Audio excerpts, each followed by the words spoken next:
may gabi din sa tanan no, mga igsuonan.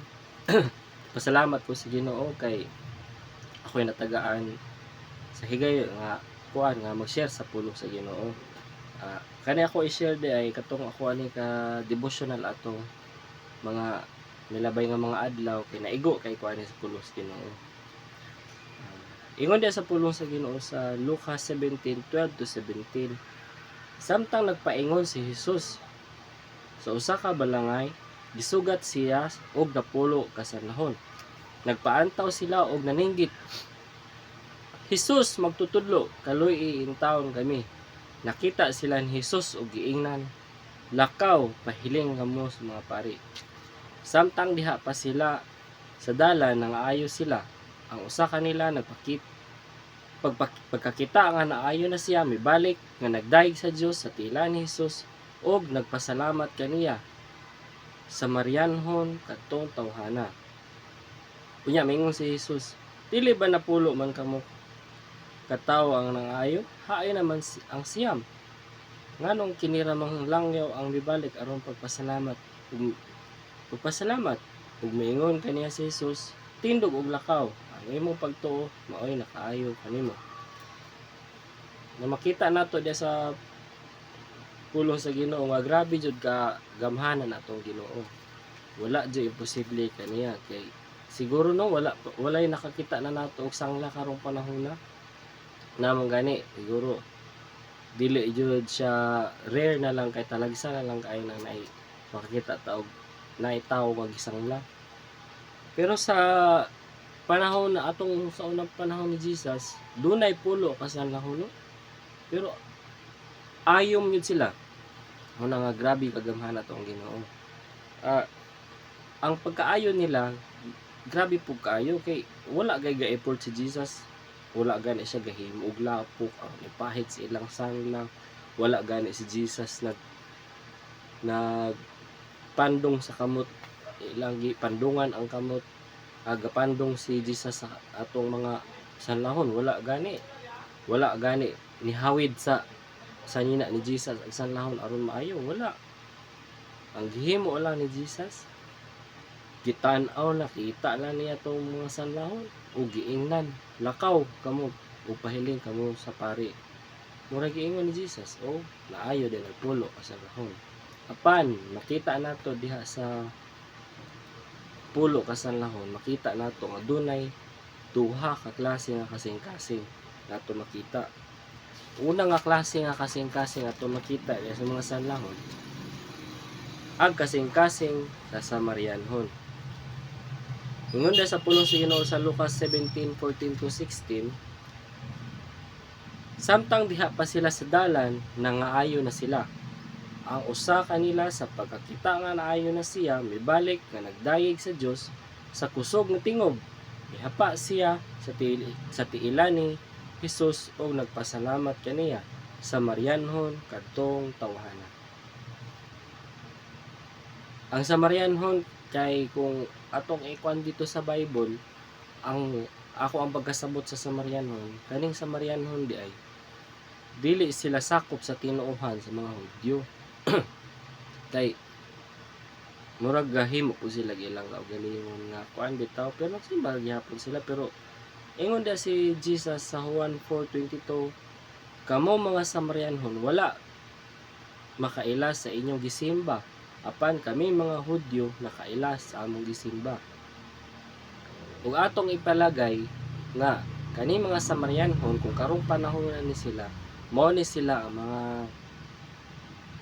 tawo nga dili sakop sa tinuohan nga Kristiyano or dili sakop sa usa ka pundok. Example sa atoa, dili mahimutang nga kani sila kato mga kani Samarianhon kato mga siguro mga Kristiyano gyapon pero dili sakto ila ang pag-ila kan Jesus. Kay ingon man si Jesus nga kamo mga Samarianhon wala kamo makaila sa inyong gisimba. Di ba? Ato ipagpalagay nga inana ang kini sila mga Kristiyano nga wala pa jud kaila sa Ginoo. Apan makaguol nga dunay mga tawo nga sama ni Samarianhon nga dili sakop sa atong tinuohan nga mas mapasalamaton pa, mas makabalo pa mo dayeg kaysa sa atoa nga mga Kristohanon. Ikaduha, ang kasing-kasing sa siyam, di ba? Ang siyam nga sanlahon. Ingon diya sa pulong sa Ginoo sa Lucas 17:17 to 18. Di ba napulo man ka tao ang nangaayo? Hain naman ang siyam.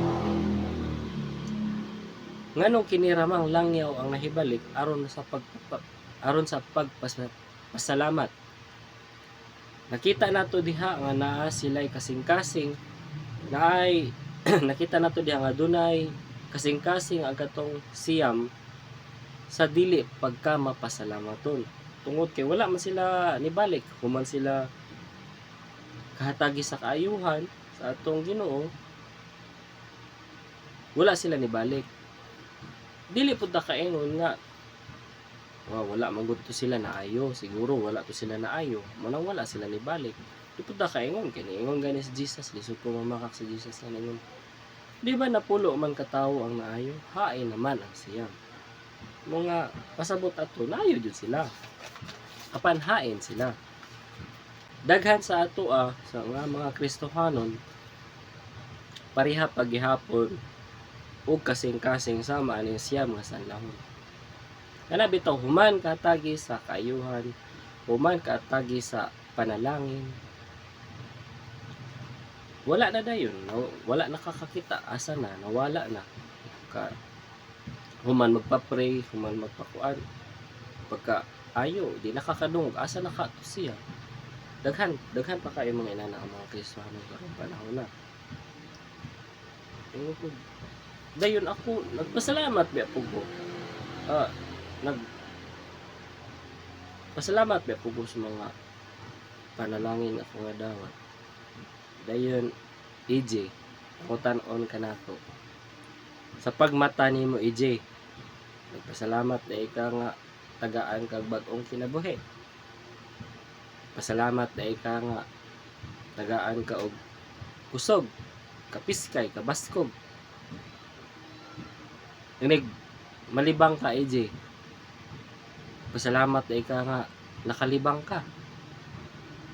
Inig mulakaw ka og duol kanang magmotor ka og duol mga 100 kilometers EJ. Pasalamat na ika kay nasave ka wala ka naligid. Wala. Wala. Inana daghan sa ato ako mismo daghan sa ato nga makalimot anang mga pagpasalamat anang mga ginagmay kay gagmay raman malimot tas pagpasalamat kino Lord, thank you ani bitaw ayha na makahinumdum nga mangayo og tabang og pasalamat sa Ginoo kana bitaw inig magsian ka na magingon agay Lord agay Lord tabang paggawas ay salamat ana pa ay pa makapanawag og Ginoo og magpasalamat inig magliba. Pero ganig kuan ga cellphone pa dito sa CR lipa. Pero inana bitaw mo to nga tungod kay naanad na manggutan naanad na ta nga mo to itong kanunay ginahimo pero dili gihapon mao dapat pasalamat gyapon ta kawat if inigmata nato nay daghan kaayo nga wala na kamata nay daghan kaayo nga pagmata kalit lang dili nakabakod kay nawad ag kusog ana bitaw mo ina na mga kuan pasalamat gihapon kinaanad naman guta ng mga inana kumukay duol ra dili na lang ta magpatabang magprotekta sa Ginoo tungod kay duol ra man dili man layo moto nga karon ato ang hisgutan kung unsa di ay kaayo ato himuon aron makahimo ta sa pagpasalamat sa pagdaig sa tinuoray sa Ginoo ana bisan paganig gagmay ra unsa ato mga buhaton una diha atong himuon nakita nako diha ang pagpaubos dili ta makapasalamat ug makadayeg kung makadayeg sa Ginoo, kung mahipahitas-on o garbuso ta gyapon. Di ta makahimo ana sa pagdayeg sa pagpasalamat sa Ginoo. Ingon diya sa Panultihon 16:18, ang garbo mosangpot sa kalaglagan ug ang pagkamapahitas-on ngadto sa pagkapukan. Ingon po diya sa Panultihon 29:17, ang garbo makapukan sa tawo apan ang pagpaupsanon tahuron. Walay maayo nga resulta ang pagpataas ang garbo, walay maayo nga resulta na sa itong kaugalingon. Muna nga kinahanglan aron nga makahimo ta sa pagdayeg, sa pagsimba sa Dios, kinahanglan ato paubos atong mga garbo tungod kay unsaon nato pagdayeg, pagsimba sa Dios kung duna atong garbo. Unsaon nato pagpasalamat, ingon din taog ako amaning nga kusog, ako may gihimo ani, ako man ni, ana man dayon na. Muna ingon diya sa pulong sa Ginoo sa Santiago 4:16, kaaway sa Dios ang mga mapahitas-on. Kaduha, reverence o lalom nga pagtahod sa Ginoo. Dili ta makahimo sa pagpaubos o pagtahod kung wala tay lalong nga pagtahod sa Ginoo. Dili ta makahimo ana. Dili ta makahimo sa pagpasalamat o sa pagdayeg sa Ginoo kung wala tay lalom nga pagtahod sa iyahan. Pareha gud nato sa ato ang ginikanan, anak o ginikanan, pareha sa mga relasyon inana ba. Di ba katong mga anak adunay pagtahod sa ilang ginikanan, bisan rag sit-sit, mingon ra sutoy kay nagdagan. Bilin pa ng sinilas. Bilin ng sinilas kay tulin kay mudagan pa uli aron dili mabunalan kinahan. Kung suguon gani walay balibad. Tuo dayon. Pag moingon na gani ang ginikanan og dili, ayaw na. Dili na mamugos. Di na mamugos, bahalag maghilak. Pero di na mamugos. Og mahadlok ta katong mga dunay pagtahod sa ginikanan, mahadlok ta musupak sa sugo. Musupak sa sugo sa kuan ba sa ato mga ginikanan. Tungod kay kabalo man ta nga dunay consequences ang ato ang pagsupak sila. May bunalanta, makasab-an, makuritan, or inana bitaw kaman mo mahadlok ta. Sa una ako personally sa ako mama, pag naadto na isanga sa bayabas dito sa kilid sa pultahan mo na inig wala pa ko kauli og alas 5 then og inig sit-sit yana sa akong mama ba magbabalag pangita ako mama, sigurado labhag ang pa kay naisa nga sa bayabas. Dayon kaming duha sa kumangod, piti yun na. ingon ana po dapat ang ato nga ihatag nga pagtahod sa atong Ginoo nga kanabang pagtahod sa atong Ginoo nga dunay grabe nga pagtahod bitaw nga dunay uban sa kahadlok. Ingon pa diya sa Salmo 2:8, alagari og kahadloki ang Ginoo, pangurog kamo. Sa Salmo 25:8, ang may kahadlok o pagtahod sa Ginoo tultulan niya sa dalan nga angay nilang agian. Muna nga ang mga ginikanan nato kabalo na sila sa kuan kay kabalo sila unsay ato ang unsay maayo dili. Muna nga kuan, muna nga mupatuod kita. Pareha ra pud sa Ginoo, kabalo ang Ginoo unsay maayo dili. Muna nga mupatuod pud sa Ginoo. Aron nga makakuan bitaw ta makuan ta og kanang pagtahod tinuoray nga pagtahod as Ginoo. Ikatulo, paghimaya. Kung kikuaning paghimaya, usa diya paghimaya. Paghimaya di ay mo ang pagdayeg sa usa ka tawo sa hilabihan nga level.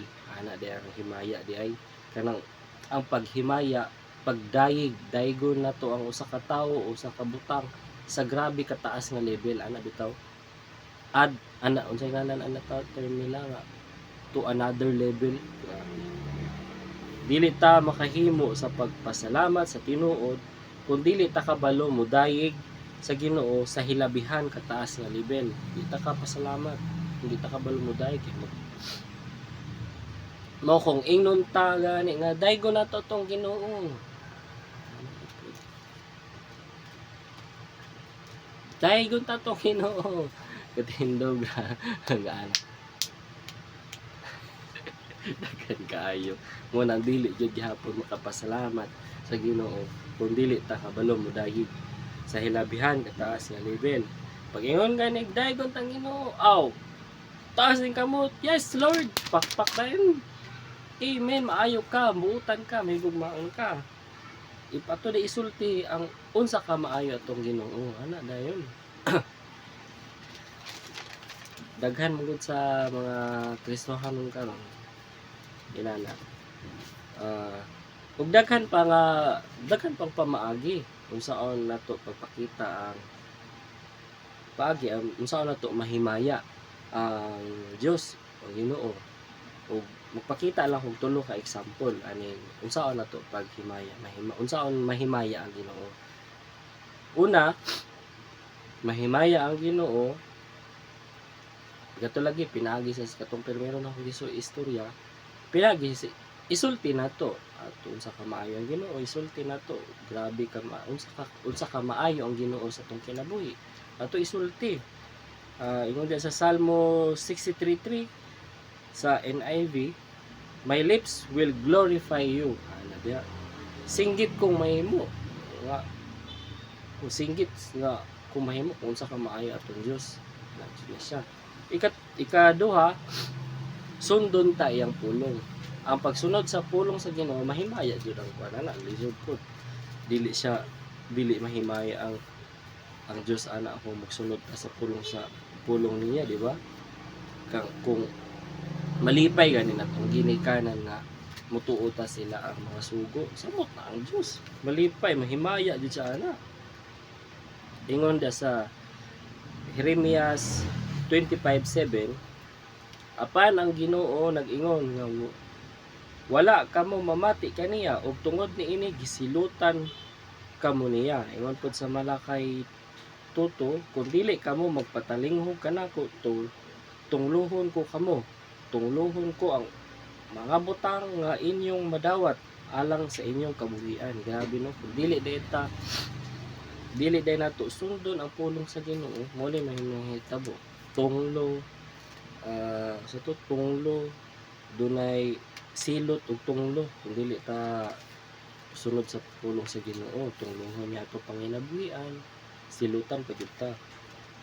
Ikatulo, magampo ta pinaagi sa ngalan ni Jesus. Inana, diba mo na practice sa medyo nato na in Jesus name. Padayon na nato na inana tungod kay mahimaya ang Dios ana. Kay ingon pa diya sa Juan 14:13, og buhaton ko bisan unsa nga inyong pangayoon sa akong ngalan aron himayaon ang amahan pinaagi sa anak. Diba? Himayaon ang amahan pinaagi sa anak. Kung moingon kay atong mga pag-ampo atong ipaagi dito sa anak, dili dito sa inahan, dili dito sa disipulo, dili ano ba na daghanan pero noon kabalo man kung wala na sa ato. Kuan di ay upat wala na ko nakuan diri. Pinagi sa ato ang mga ikapulo, mga halad. Mahimaya jud kay ang Ginoo ana tungod kay kung mag-uli ta sa to ikapulo, maghalad ta, dili ba day siya mahimaya ana nga para man na sa bulhaton para sa simbahan. O nga kana lang kung mga kuan nga aron nga makahimo ta sa pagpasalamat o sa pagdaig sa Ginoo sa tinud-anay dapat makabaton tag kasing-kasing nga mapaobsanon, magbaton ta og mga o kasing-kasing nga matinahuron, dunay mga lalom nga pagtaho da sa tang Ginoo. O plus nga sa Ginoo nga last nga pag makabalot ta unsaon nga paghimaya sa atong Ginoo nga unsaon day nato paghimo nga mahimaya atong Ginoo kay pinaagi ana aron makabalo din ta unsaon pagpasalamat, unsaon pagdayeg sa iya. Ah, pero magampo ta. Yes, Padaga, dalay kong amahan Ginoo Lord. Salamat kay Ginoo sa imo kaayo. Salamat kayo sa mga grasya, sa mga panalangin Ginoo Lord. Ikaw lang yun angay daygon, himayaon pasalamatan, wala nila tungod sa imo kaayo, ug mga paglubat. Ginoo, salamat kaayo. Ginoong Diyos, salamat jud kaayo sa imong pagtulo kanamo karong orasaha nga kinahanglan mi makabaton jud sa kasing-kasing nga pamatasan nga mapaubusanon ug dunay lalong nga pagtahod kanimo ug makahimo mi sa paghimaya kanimo aron nga makahimo mi sa tinuoray sa pagpasalamat ug sa pagdaay kanimo diha sa imong tiinan. Lord, salamat nga makat-on jud mi sa pagpasalamat bisan pa sa dako sa gamay nga mga butang. Salamat sa imong pulong nga magpabilin jud ni sa among mga hunahuna kasing-kasing din nga tanan ng imong mga pagtudlo kanamo magpabilin jud ni sa among hunahuna kasing-kasing. Among gipangayo nga gipangayo diha kanimo nga ikaw magauban kanunay kanamo sa among mga buluhaton Ginoo. Ikaw magaprotekta sa matag usa Ginoo. Ikaw bless Ginoo sa mga panginabuhian Ginoo Lord. Kining tanan ang pangayo pasalamatan pinaagi sa bugtong anak sa Kristo ang Ginoo. Amen. Amen.